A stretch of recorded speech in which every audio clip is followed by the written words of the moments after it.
City Talks with REUBEN ABATI. Hello, good afternoon, and welcome to another edition of your number one talk show, City Talks with REUBEN ABATI, on your number one lifestyle station, City 1051 FM. On this show, we talk about stories of political and human interests that affect us as Nigerian citizens and also as members of a global human community. Today, we'll be discussing ENaira and the state of the economy. And to guide us through this, we have a special guest. Great pleasure to have with us my very good friend, old friend, from all the way from Patito's gang in those days, Dr. Michael Aderohunmu. Dr. Michael Aderohunmu is an economist and the president of the Nigeria-Malaysia Business Council. He is a managing partner of Dudu Consulting Limited. He holds a doctorate degree in economic development from the University of Paris. He was for many years a consultant with Maison de l'Afrique, Paris Chambers of Commerce and Industry. He has years of experience in promoting agricultural, agro-allied industries and tourism-related projects in Nigeria and Malaysia, with vast business network in both countries. Between the year 2000 and 2006, Dr. Aderohunmu served in the presidency with the Bureau of Public Enterprise. He was later a consultant to the Ogun State government, also a consultant on community-driven development to the Akwa Ibom State government. He has also served as a financial consultant to the Benue State government and the Lagos State Waterfront and Tourism Development Corporation. If you want to be part of this conversation, you can reach us on 0700 1051 1051. You can also leave comments on WhatsApp 09099164403 and on our social media accounts at City 1051 and on Zoom on Facebook as well.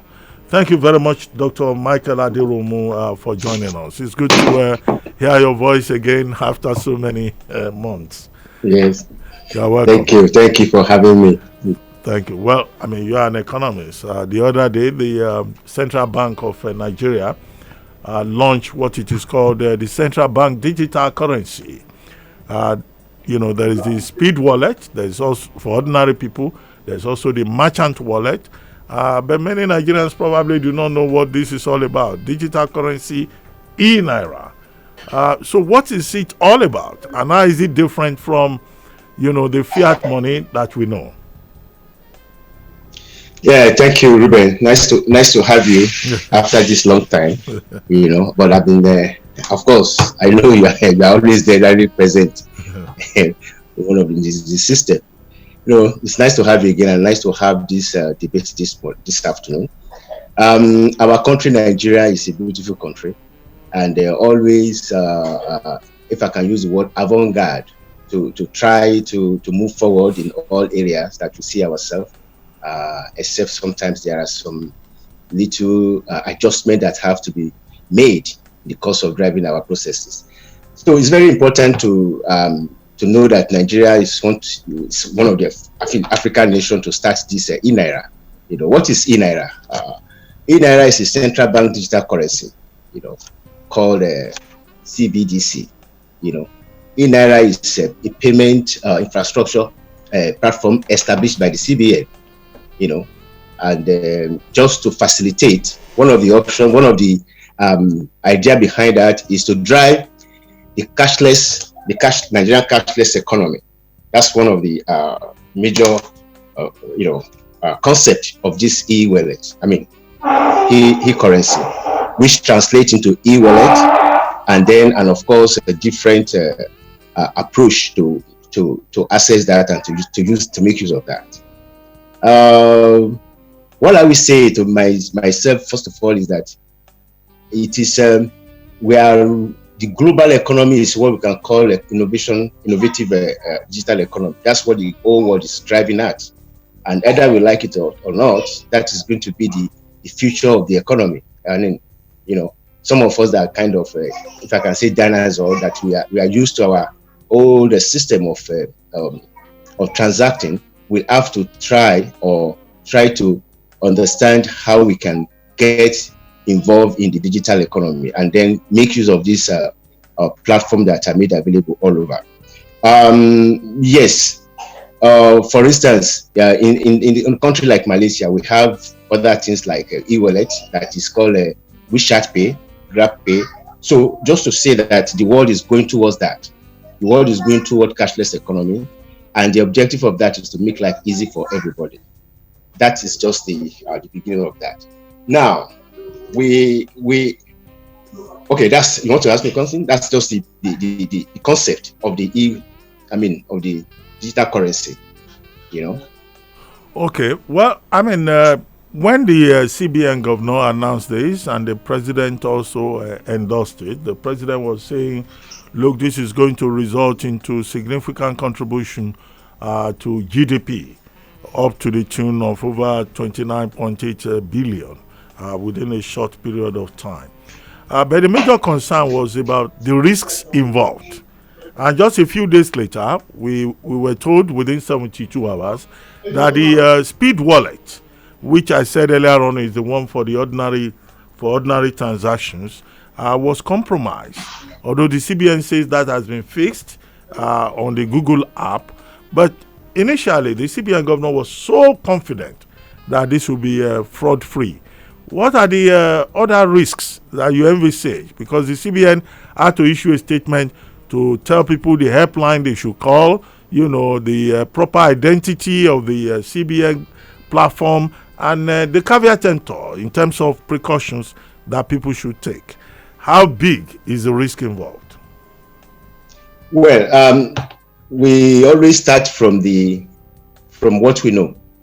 That is to say, the Nigerian economy. How large are we?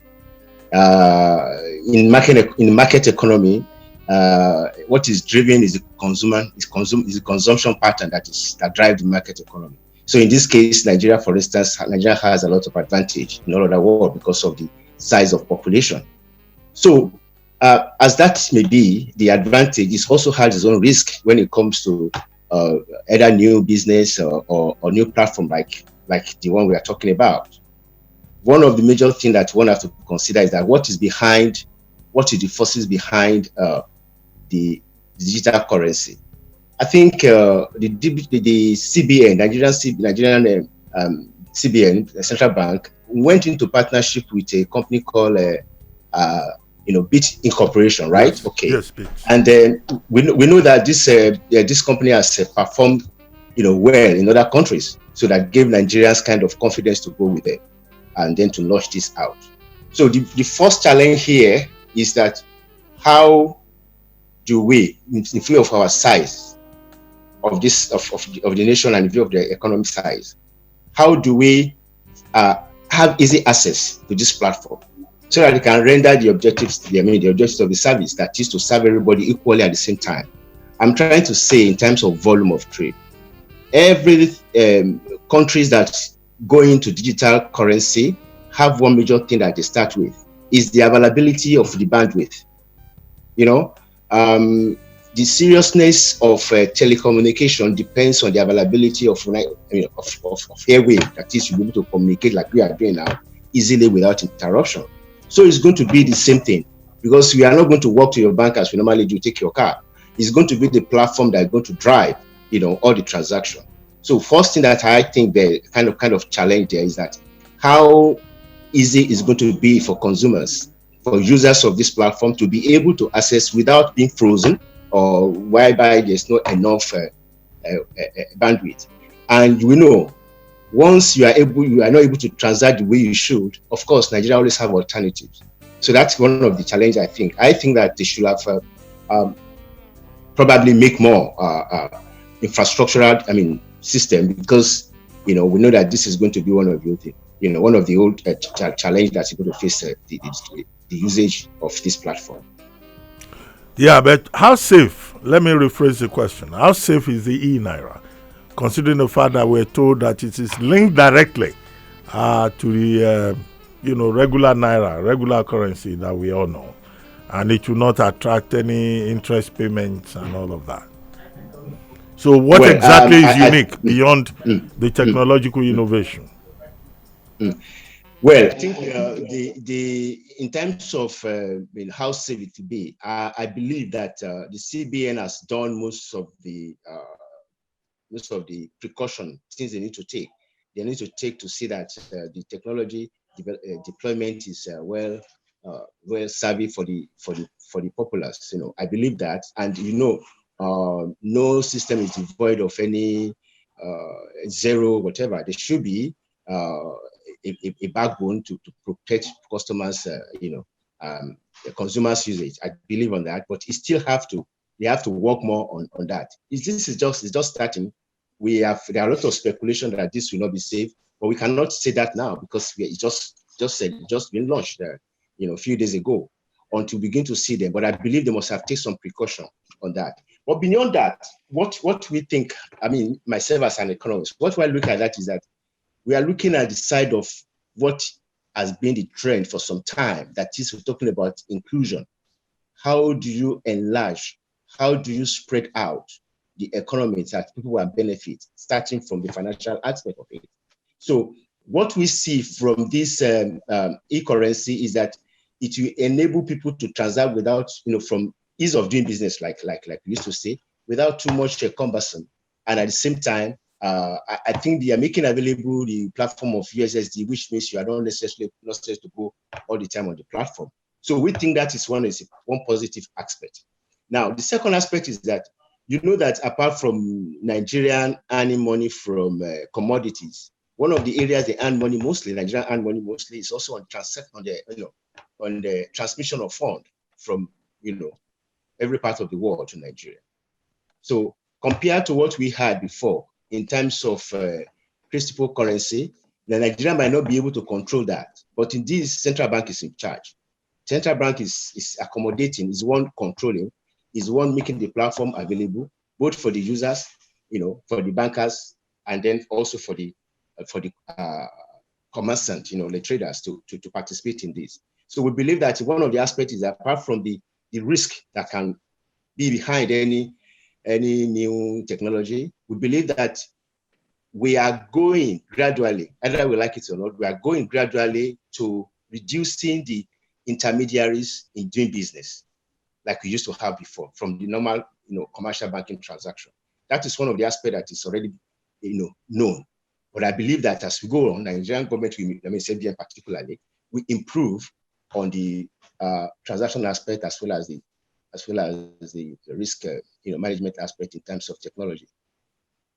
Okay, it will look like the CBN has tried to manage the first hurdle, which is some fraudsters trying to compromise the system and overwhelm it within 72 hours. You've been talking about financial inclusion. So the financially excluded, persons who may not even have a bank account with their phones can access ENaira and do transactions. But what do you think that the CBN and others who join, about 1,000 private interests have already joined on the merchant wallet side of it? What do you think they need to do, particularly for those financially excluded persons, in terms of information strategy, enlightenment strategy? Because there are some of us who, whatever you call it, whether you call it ENaira or you call it financial inclusion, are usually afraid of these technological innovations. How do you get people like us? How do you enlighten us? How do you convince us? Well, what kind of strategies will you recommend to the CBN? I think the first thing for us what to do is that I share with you 100% what you're talking about. No, you're not the only one. A lot of people are not, even including myself. There are some areas that we are not really want to dabble into or to try at all. But the question here is that we have no choice. We have no choice. I remember when we started the cashless system that we don't need to go to your bank, it was kind of difficult. But today, if we sit down and think of those days that when you are going to National Bank, I'm sure you still remember, you have to dress up very well from your home and spend the whole day to go to Marina before you can just cash your check. So now we are far from that. So this is the same thing that we might be envisaging days and years to come. Like I said earlier, when I go to Malaysia, I'm so used to people using their phone to buy everything. using their phone. They have different kind of payment form. I mean, a platform. They have VCheck. They have a GrabPay. And as to the extent that even between Malaysia and China, you can transact between Malaysia and China without going through the normal approach of transaction. So to start with, it's going to be the new norm that is going to come.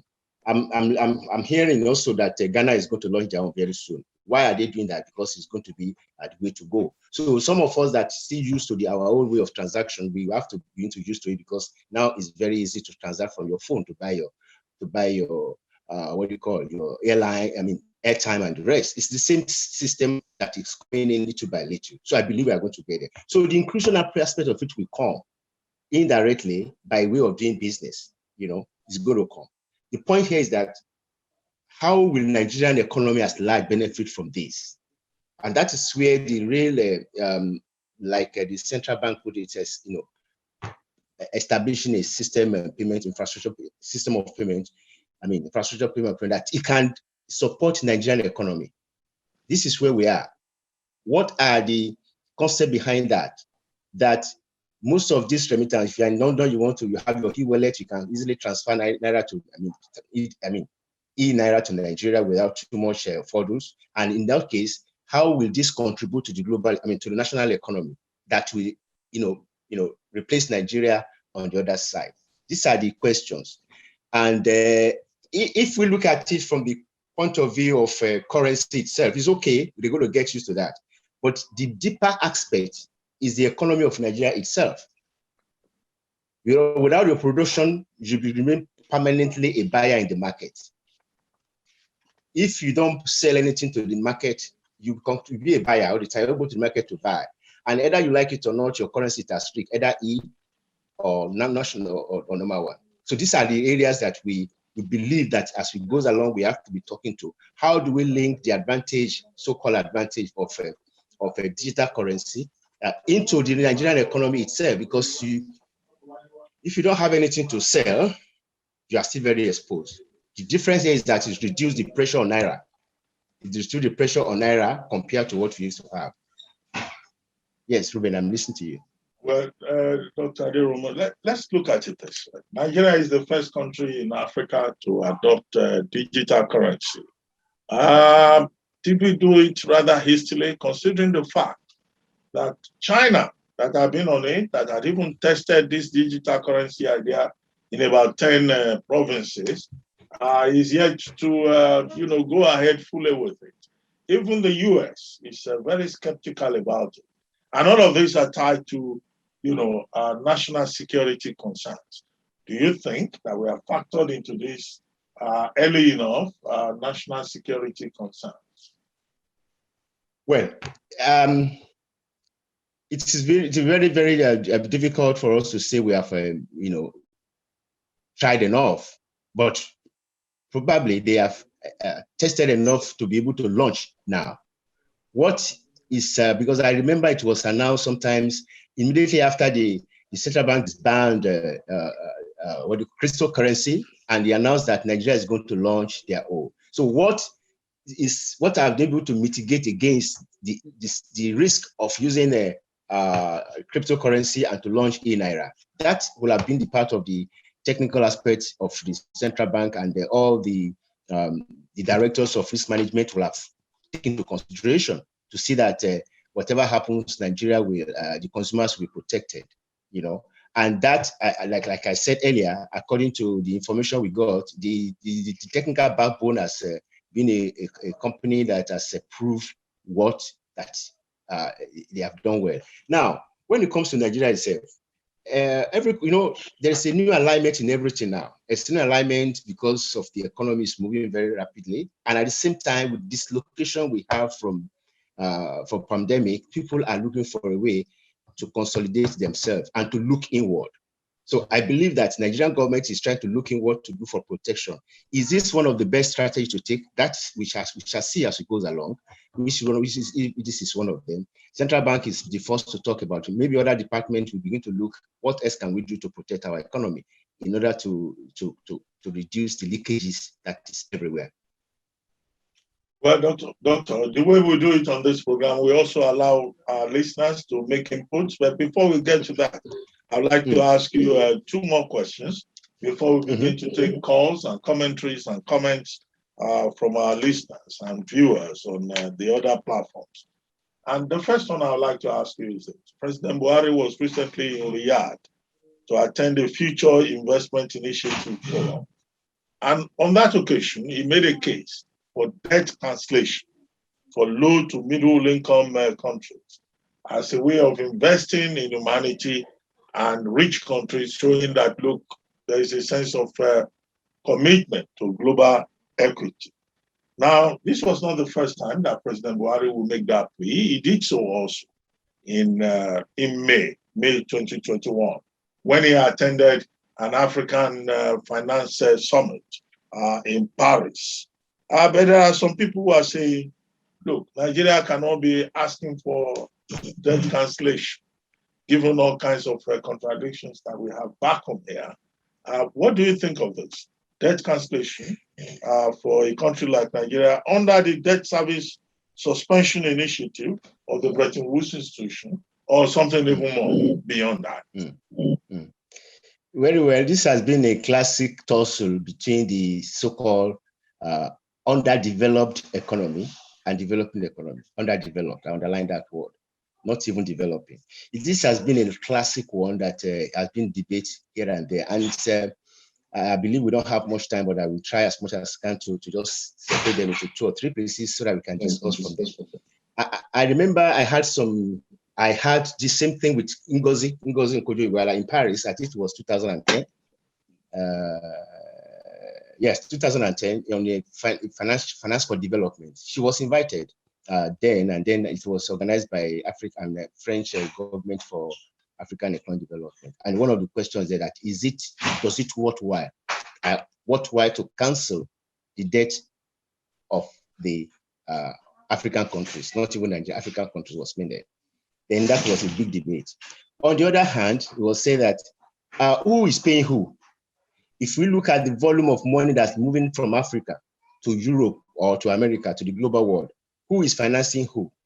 Those questions are there, that Africans are being, being the one financing Europe because of the service ratio, you use to service the debt.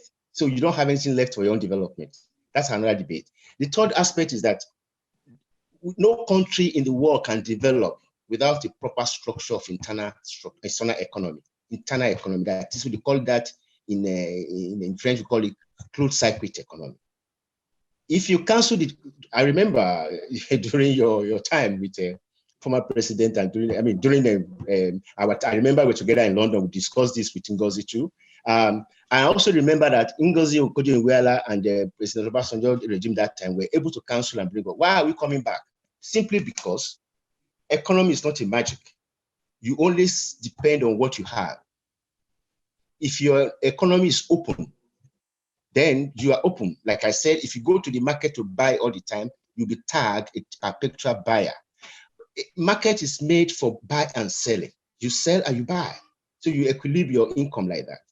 But if you go to the market and buy all the time, you won't be able to sell. I'm trying to say in a sense that the production of Nigerian economy, the productivity aspect is yet to be addressed. And it's not only Nigeria. The only countries that are trying nowadays to try to address that structurally is Ghana, Rwanda. They're trying, coming back a little by little to look at what can we do within ourselves locally to ease our own production. I'm talking about value chain in every sector. Value chain. What moved from ground to the table or what moved from ground to export? Who are doing between? Will you continue to export raw materials? So that is a debate of its own that has to affect Nigerian economy. Then the other hand, that when you are saying that they should cancel the debt, of course, the pandemic is affect everybody like any other nation in the world. And those who are able to have structured economy, they have reserve, they dip into their own money and bring out. Nigeria has no reserve. We don't have the culture of saving. Like we know, somebody has been saying that.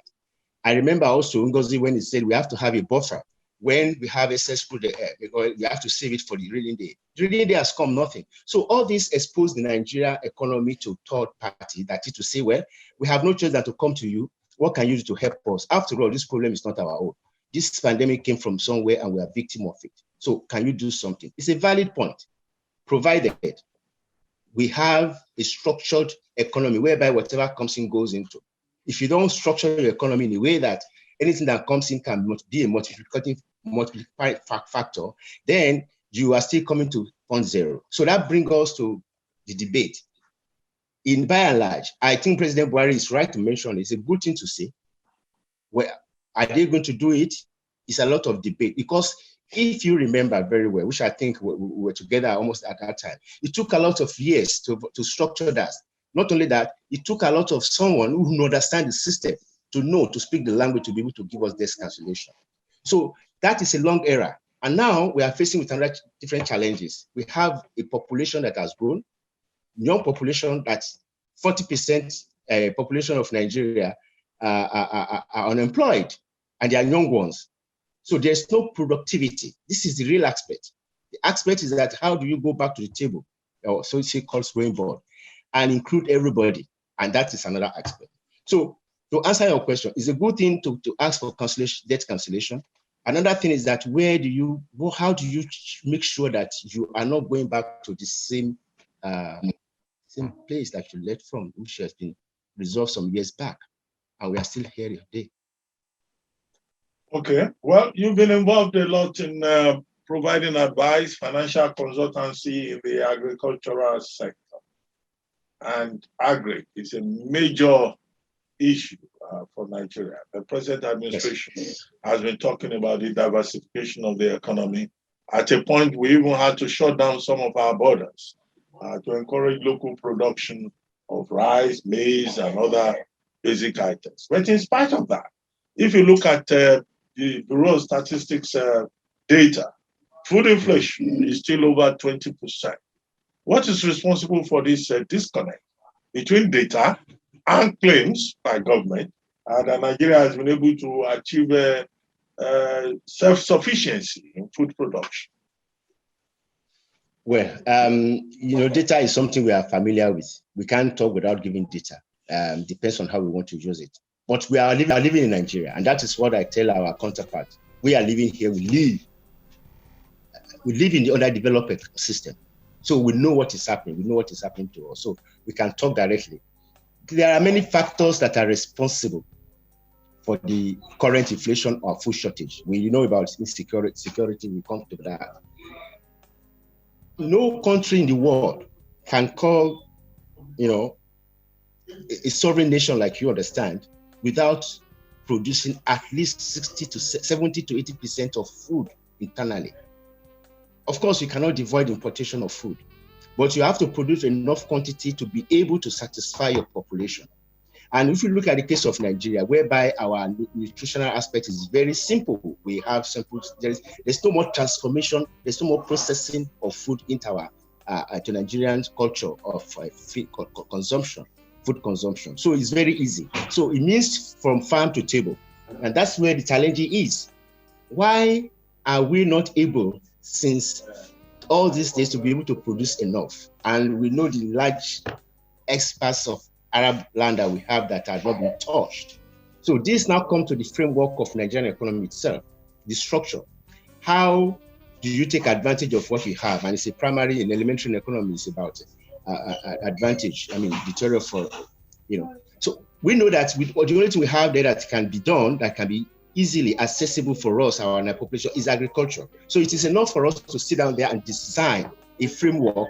How will agriculture be beneficiary to the population of Nigeria, and then export to export? Because Nigeria have enough land to even to feed, part of the world. So the challenge here is the structure, the people in charge. I mean, when I say people in charge, the Ministry of Agriculture. What is the framework? How do you want to look at your production from now to another 5-10 years to come? And you see that, okay, I did something just to go straightforward to a particular, to be specific. In 2010, I was in the World Bank, and Ngozi was still there, and she was still then the managing director.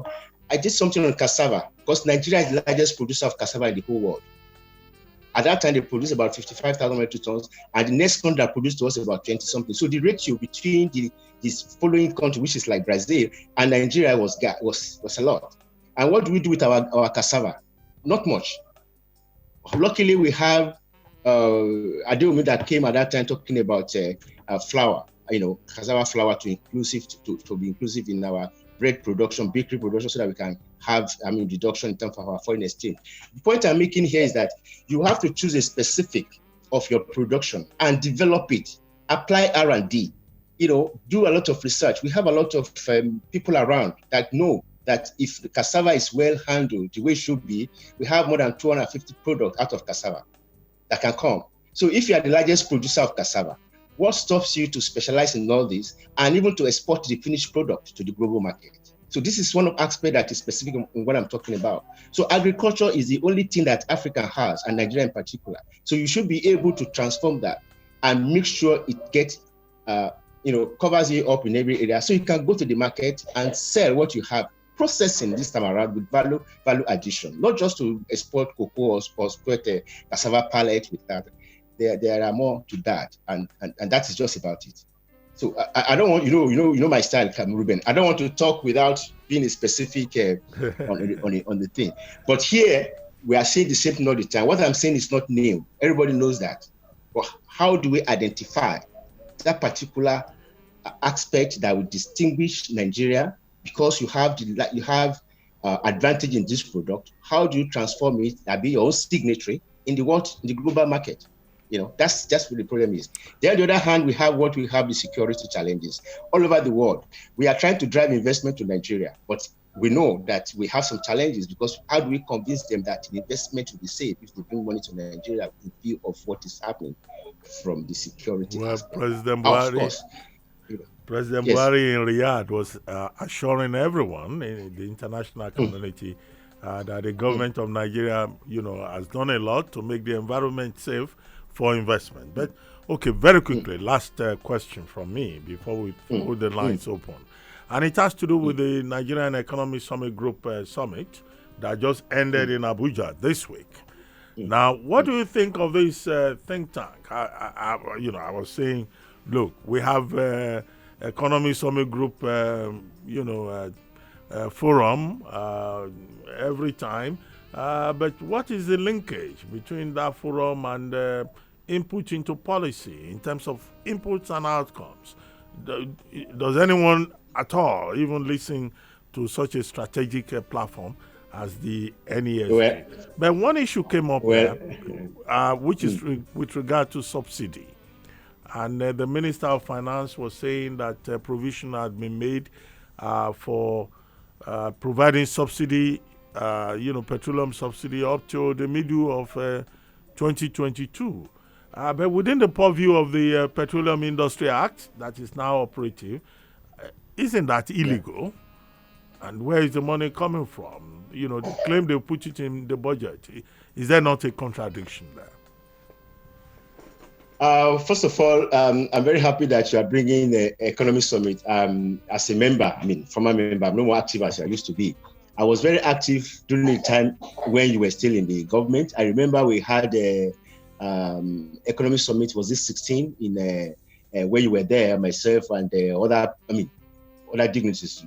We have former President Jonathan there, including all the former actors.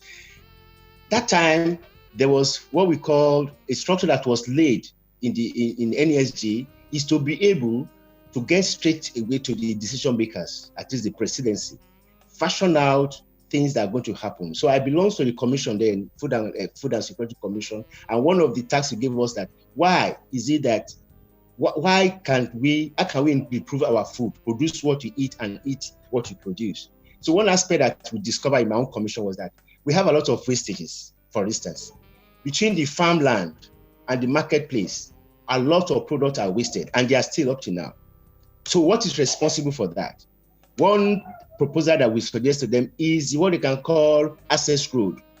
Access road from farmland, identify those areas that will have good production within the local government, which means it has to trickle down to community economic development base.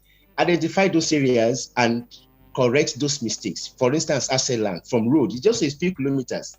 You don't need to tie it and put bitumen. You can just make it so that it can convey those products from the farm easily to the marketplace. That is one of the recommendations we made, and many more. The other aspect was processing. How do you process? Because if you take, for instance, cassava, if you want to produce cassava starch, your process time is just between the time you harvest and it's a very short, limited time. So how do you move all those things? I think there was a lot of recommendation that was made by NESG. Then I can testify to that, which we didn't see the result. Of course, the former, the current president of African Development Bank did a lot of things to help in that area, but since then it has not been followed up. So that is one aspect that is responsible for shortage of food. Now we are going to try dry season. Very soon things will be scarce in the market. They'll ask you why. It's because it's dry season. Hey, the whole world have produced round the clock, round year to year, and that is part of R&D. And if we don't have that, we can cooperate on a specific. I want to partner with your country because you are good in this, and this is what you want to do. So there can be a specific understanding of what the hosting country want to achieve. So you can improve on a yearly basis. Production will not stop, and then the food will be accessible for the populace to eat. And same thing with your processing. You have to identify what are the equipment you need to process, first of all, for internal consumption. I insist that no country will develop without internal economy strong enough. China closed its door, you know that. Close the door. Say, no, we are not going to open our door until we are developed. Between Europe, Brussels, France, were fighting each other to be able to have technology advancement before they open to each other. So everybody have to close and make use of what they have. These are the things that we need to do. But Nigerian government believes a lot in external body. We are going to go to World Bank to tell them what we feel. We are going to report to Washington what is happening within our political something, and so on and so forth, which they themselves have their own challenges. So this is purely home affair matter, and that is about politics, which you are better, better position to understand that. So that's the discordance between the policy formulation and implementation. It's always been the problem. It's still there, and I think the gap is getting wider now. Anyway, Dr. Aderohunmu, so much to still talk about, but don't let me be selfish. Let's open up the lines. If you want to be part of this conversation, you can call us on 0700-1051-1051. You can also join us via WhatsApp and also via Zoom and Facebook at City 1051. Our WhatsApp number is 0909164403.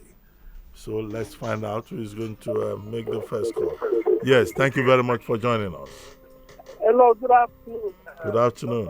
Abati and the guest, the doctor guest in the house. My name is Somi Yoranta. Somi, where have you been? Good to hear your voice. Yeah, please go ahead. Thank you, sir. So, sir, please, I want to say that the issue of debt forgiveness is a misplacement of priority. We cannot be going to ask them to forgive our debt, which they have done before. Nothing came out of it. And then they see the wastages that goes on in the government, in our governance. They see the pills in the pilage, and the plundering of the economy. And you want to ask them, people that manage to save money, that people that, taking their debt to create wealth for themselves, they come and give you debt forgiveness.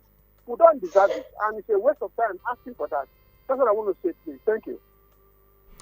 Okay. Dr. Aderohunmu, you heard that? Yeah, I didn't hear clearly. I think he was talking about wastage, that you can't ask for debt cancellation. No, he's saying that we don't have any moral right to ask anybody for debt cancellation or debt forgiveness. Because the old world sees that we have issues with transparency and accountability, which are two values that the Bretton Woods institutions and also, was it the G20 that talked about the debt service suspension initiative, and that why should anybody cancel our debts or suspend Nigeria's debts when they can see that we're guilty of leakages and wastages? Well, it is one thing for them to consider that whether Nigeria is guilty of not being transparent enough. It's another thing for Nigeria to ask that, yes, we request for this, that because we think we can have access to, if you do it, they can ask for it. a country is known by their value, by their integrity. I don't know if I have to give just a brief one. Everybody's talking about Malaysia, which I'm familiar with now. In the end of 70s, Malaysia was more or less almost the same state with Nigeria now. But somebody came and sat down, just like we have a similar story in Singapore, and designed a framework. This seems not to be important for nobody. Even you must know what you want to do, where you want to be next year. The economic principle must be applicable everywhere. What are you looking at? What do you want to become? We have a series of examples. We have Dubai. Go back, you see, it was a desert. Some people started and want to turn it to a commercial hub. It is there today. So what are we talking about? This is the area we are. What do we really want to do? My experience, my work experience in those days, they told me one thing when I was still working in France. There is money is always available. Money is always available. What is not available is good projects. And that is a fact. If you have a good project today, I can tell you that money will come from everywhere, because money itself is a value that need addition. It's a commodity indirectly that need addition. So if you have a good project, you are going to have good financiers that are going to say, oh, we want to be part of this. We have seen it everywhere. So the challenge is that if we want us to cancel our debt, the debts of Nigeria, we have to line out as well. This is what we want to achieve. And these are the impediments, these are the constraints that we are unable to achieve this. And one of them is our debt servicing ratio. And you go to dialogue, go to negotiation, because one of the value of capitalism is the capacity to negotiate. You can't come to the table with empty-handed. You must come with something. What do you have to offer? Why must I listen to you? So these are the points. So indirectly, you are correct by saying there's no moral, because I will not use the word not moral. They are not prepared to be listening to the extent of which they can say, oh, fact, there's a fact here. Let's look at it. How do we iron this out? And we can have this argument or this debate towards direction of Dr. Aderohunmu. He always say that there's possibility for many things to happen, but what are you going to do to get there? Okay, we'll take more calls. I get your point about leadership. In Malaysia, that's a big issue. But who is the next person on the line?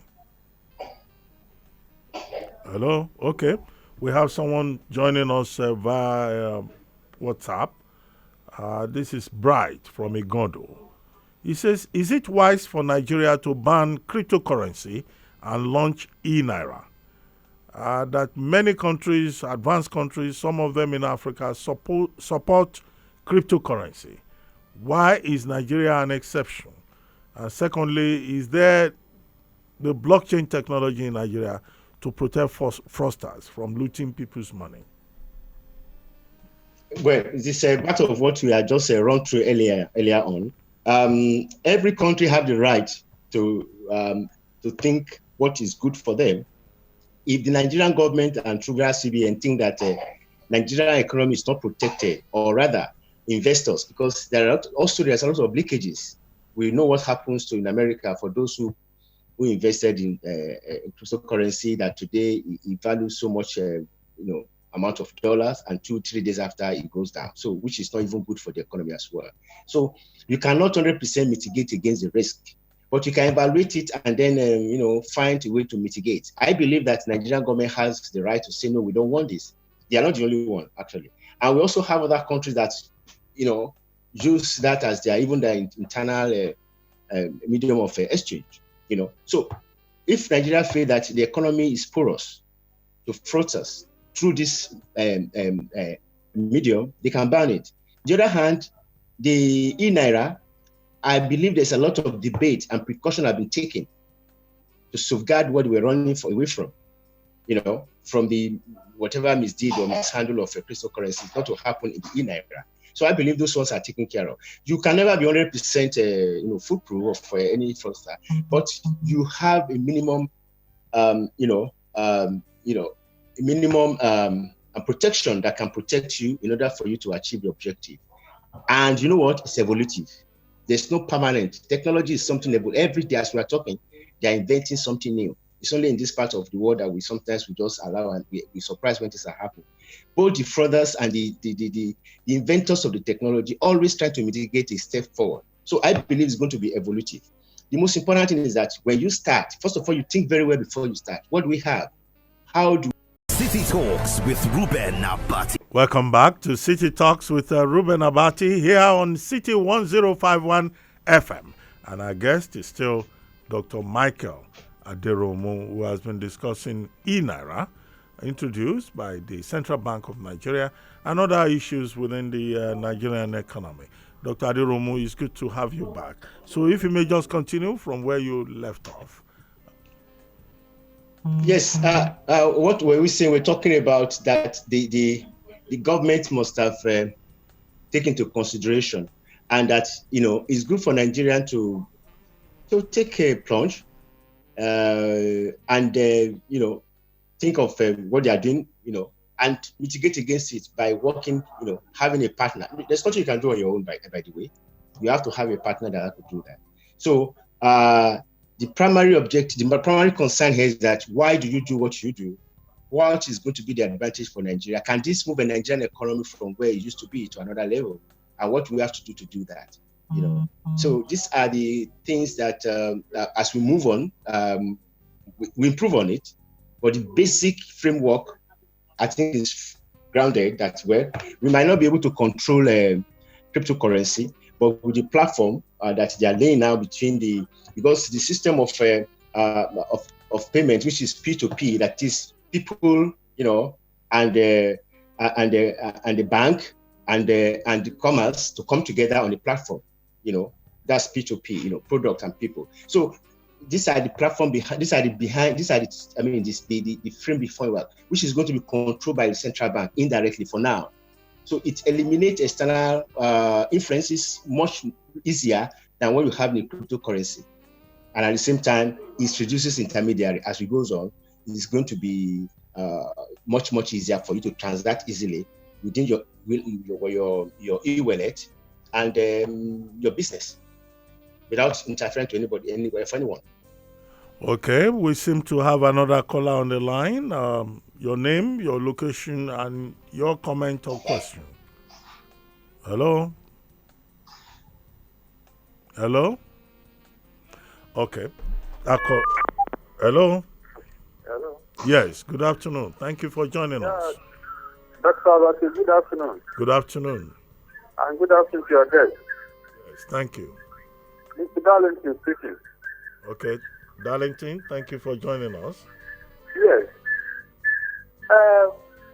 Mr. Abati, I don't have faith in this ENaira because we have passed through this road before and all fell down like a pack of cards. There was a time they traveled to China, so they want to now convert our Naira to yuan. It will now be very easy instead of using dollars. They told us all the advantages.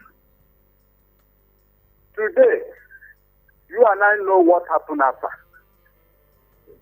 The first media chat the president had, that was November 15, 2015.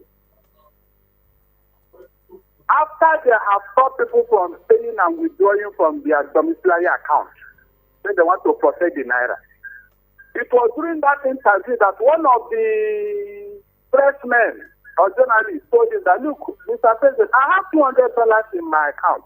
£200 in my account. I can't even withdraw to pay my children's school fees in the UK.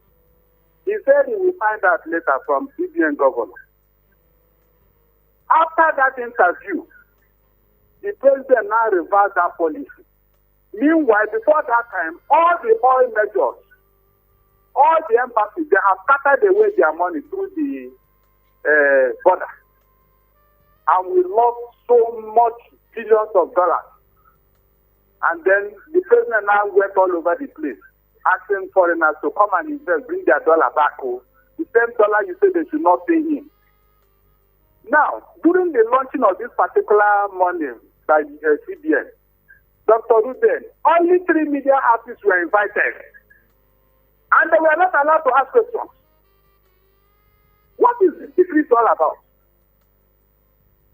Even at that, there was no proper education. If you want to control people's money, what makes you think that they will buy into it? They said after 90 days. That means after 90 days, something is coming. Is that what you want people to go into? You know that this is a problem waiting to happen. I don't need anybody to say that because nobody wants to go and keep his money there. It's an app. You don't be looking at your money. If you want to tell me, what do you tax when there's no transaction? Who want to collect your Naira? With the way it is falling like a drunken bird from the sky every day. So, I don't know what Lesele is doing with the economy. Under his watch, look at where the Naira is. Every day, they just wake up and took irrational decisions. Look at what I told you now. What they want to China to go and do, and the something what happened after that? What happened? So it is a moment for me. You don't just to follow others because they are doing something. The power that you power this app and all the financial technology are doing, where is it? The country of 200 million, we have 5,000 megawatts of electricity. So how can it work? I'm not happy about this, so good afternoon. Thank you very much, Darlington. Well, Dr. Aderohunmu, you had him loud and clear. This clearly, is an expression of skepticism. And he says he has no faith in ENaira, as it is called. Your thoughts?